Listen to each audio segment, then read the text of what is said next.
Welcome to the Live From Rest podcast, episode 11, in which we look at the place of meditation in healing from trauma.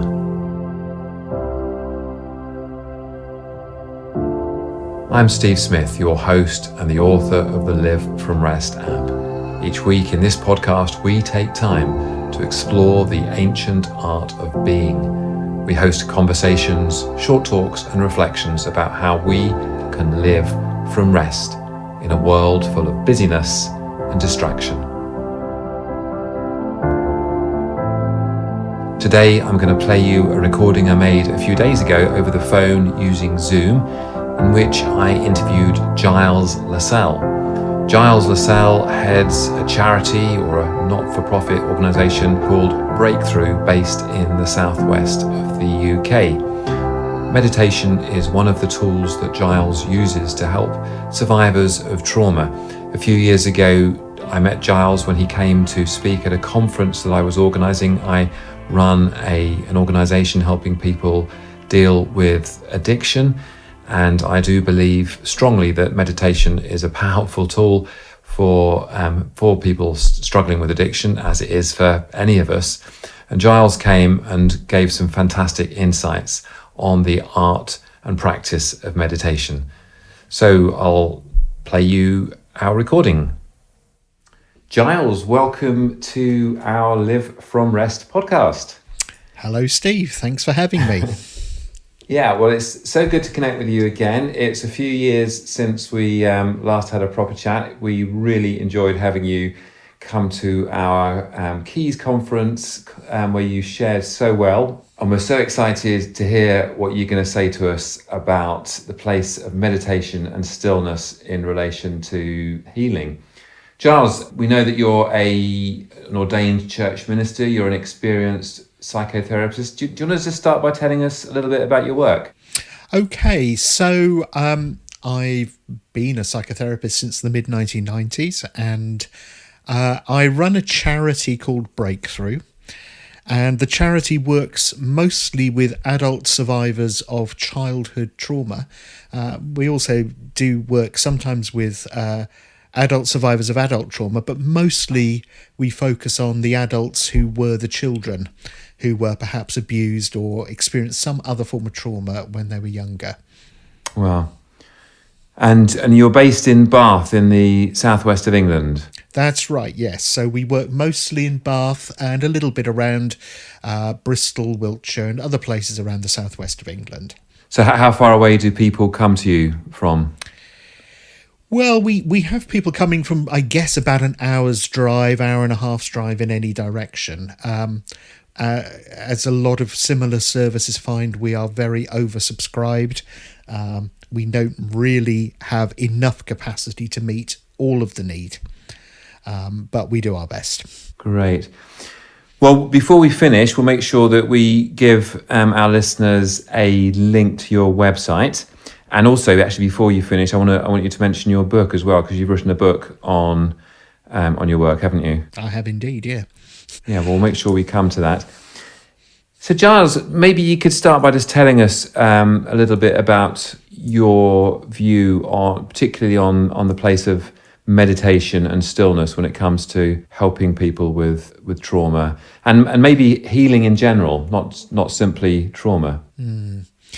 I think the thing about trauma in particular is that when people have experienced trauma, their inner world becomes very noisy and it becomes very busy. There are lots of thoughts, there are lots of feelings, there are lots of emotions and sensations that can be triggered off quite chaotically by any tiny little reminder of the things that have happened to them.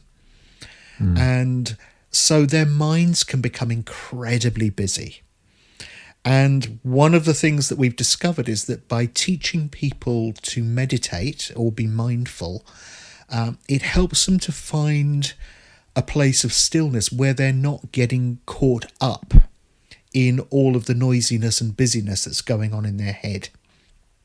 It's so easy, I think, a lot of the time, particularly when people's anxieties and fears are being triggered, to start to think that that's all there is that's going on in their world. Meditation and stillness really, I think, helps people to take a step back and to, instead of being at the mercy of those feelings, to kind of observe them and start to be able to see them for what they are. That they are perhaps memories or feelings about memories, but not necessarily linked to what is happening right now. So, we teach people a whole range of techniques just for beginning to slow things down, beginning to find the still gaps in the middle of this sort of stream of turmoil that very often they're experiencing. And sometimes, I had somebody comment recently, a client of mine comment recently, that this was the first time it had been quiet in her head for 20 years. Wow. Now that didn't, I have to be honest and say, that didn't last very long. It was a matter of maybe half an hour to an hour of peace and quiet that she got. But she at least began to know that she could be still and that things could be quiet. And that's priceless because above all else, what trauma survivors need is they need hope that things can change. Yeah. Wow, that's amazing. So that's just that one testimony is great, and I guess that happens quite a lot. It happens very frequently. Different people take to mindfulness and meditation in different ways, and different people relate to different perhaps tools and techniques of mindfulness and meditation, some better than others. But for most people, if we can help them to find that place of stillness, it can really have a significant impact on their lives. Trauma takes a huge toll, not just on the mind, but on the body. The incidence of long-term chronic illness amongst trauma survivors is approximately double that of the general population. And so a whole range of, heart conditions, chronic immune system conditions, all sorts of things have a very strong link to trauma. And what we know is that if we can teach people to be still, if we can teach them to be mindful, then their whole brain and body chemistry shifts. Yes. And so instead of being flooded with stress hormones, they are actually become flooded with the calming emotions, the calming hormones that settle their emotions, and settle their physical reactions as well. That's so interesting. I'm really interested in that particular case that you mentioned, the lady who had a short period of time where suddenly she realized, wow, things could be different. And I'm aware from my own experience, my own personal experience, but also the experience that I've had and my wife have had in helping people with inner healing, that you can have a breakthrough, can't you?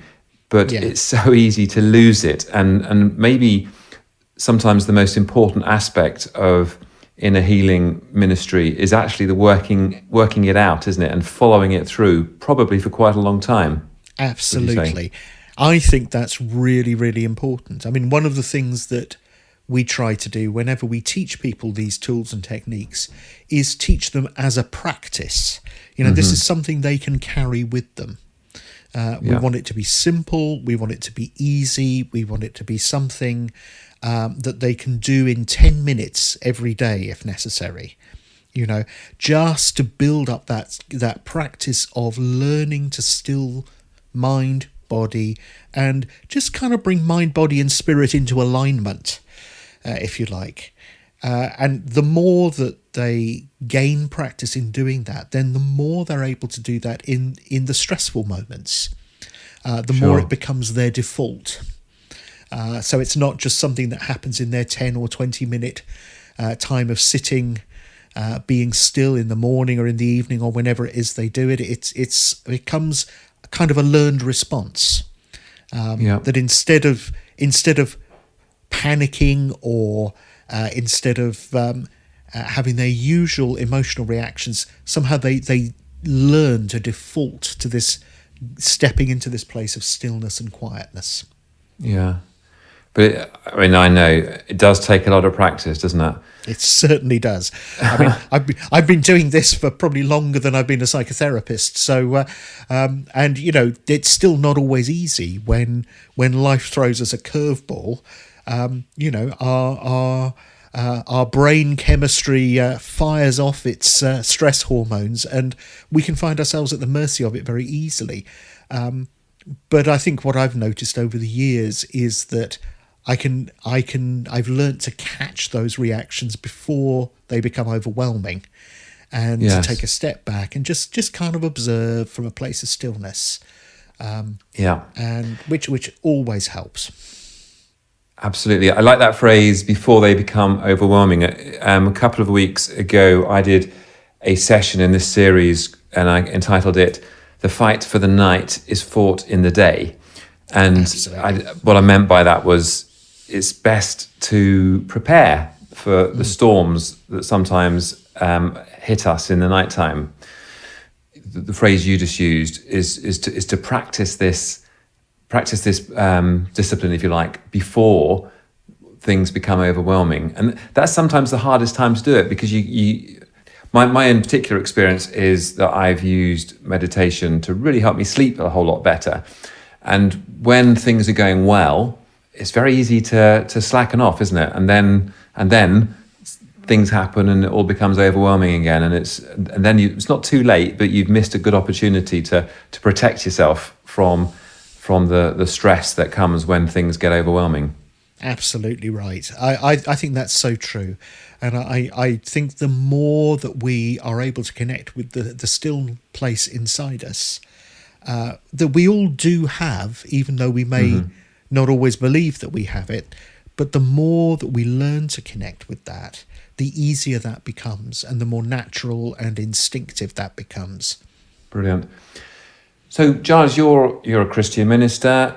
I'd be interested in knowing how many of your clients, how many people that come to you come as Christians, or do you have people coming without a faith background? We have people coming from all backgrounds. I would guess it's about 50-50. A lot of people have heard of us as a Christian organisation, and so we will get people referred by churches, people who will choose to come to us because we are Christians, but we also have people come to us simply because they've experienced trauma and they need some help. Sure. My approach with meditation, and certainly with regards to our Live From Rest app, is to help people to find a place of stillness, and from that place of stillness to connect with God and to connect with a biblical truth or some aspect of God's love. Is that the sort of thing that you seek to do? Yeah, very often we will do that. I think we will first teach the tool and the technique of mindfulness. But we will, if people are open to it, we don't push it on anybody, but if people are open to it, we will talk about the role of spirituality. We will talk about the role of truth. Sure. We will teach them, perhaps ways of being still that perhaps involve, repeating a little prayer. It can be very simple, a line of scripture. I know you and we've talked before about the Jesus prayer, a little Jesus prayer. Sometimes just a single word, something that they feel connects them with God and just helps them to anchor themselves in God from a place of stillness. Brilliant. And I'm really pleased that we're going to have another phone conversation sometime soon, and we will talk about that very practice, won't we? The Jesus prayer. I'm really, really genuinely looking forward to hearing what you have to say about that. Yeah. Giles, you've mentioned on your website that you yourself are a survivor of trauma. Yeah. Don't want to put you too much on the spot, but is there anything you want to say about your own experience, your own personal experience of finding healing?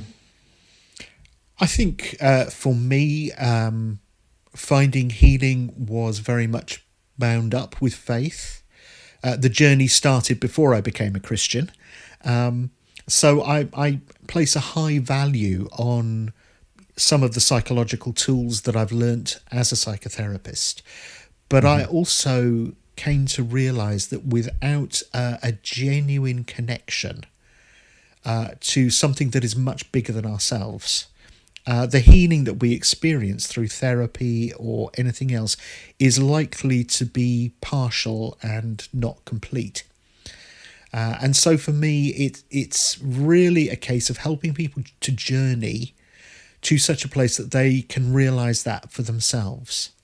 Now, Sure. I don't see it as my job to evangelize them if they're not already Christians, but I think it's my job to walk with them and to, in a sense, be the presence of Christ for them. Yeah.